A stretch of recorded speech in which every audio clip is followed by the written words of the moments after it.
Hello guys, সবাই কেমন আছো? আশা করি সবাই ভালো আছো। তো আজকে রাখি পূর্ণিমা, তোমরা সবাই জানো আমাদের গপুকে রাখি পরিয়েছে আজকে বাড়ির লোকে। তো আমাকেও দিদি বাড়িতে এসছে রাখি পরানোর জন্য, তো আমিও রাখি পরছি। আজকে রাখি পূর্ণিমার দিন সবাই রাখি পরবে, যার যার দিদি আছে রাখি পরিয়ে দেবে ভাইকে। তো আমার দিদিও আমাকে রাখি বেঁধে দিয়েছে হাতে, দেখো। তো বন্ধুরা, কার কার বাড়িতে দিদি আছে ভাইকে রাখি পরাবে একটু জানাবে। আমাকে একটু আশীর্বাদ করছে দিদি আবার। তো আশীর্বাদ করানো হয়ে গেছে, দিদি আশীর্বাদ করে আমাকে একটু মিষ্টি মুখও করিয়ে দিচ্ছে। তো আমি মিষ্টি খাই না, অতটা ভালোবাসি না, তো দিদি আমাকে মিষ্টি খাইয়ে দিয়েছে। আমিও দিদিকে একটু বললাম তুই একটু মিষ্টি খা, আমিও দিদিকে একটু মিষ্টি খাইয়ে দিয়েছি। তো বন্ধুরা, কার কার বাড়িতে আজকে রাখি পূর্ণিমার উৎসব হচ্ছে বলবে কিন্তু।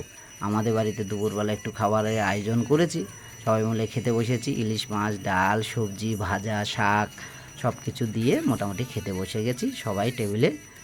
দেখো আমার জামাইবু খাচ্ছে, হাই বলছে। ভাগ্নিরাও বসে আছে পাশে, ওরাও খাবে।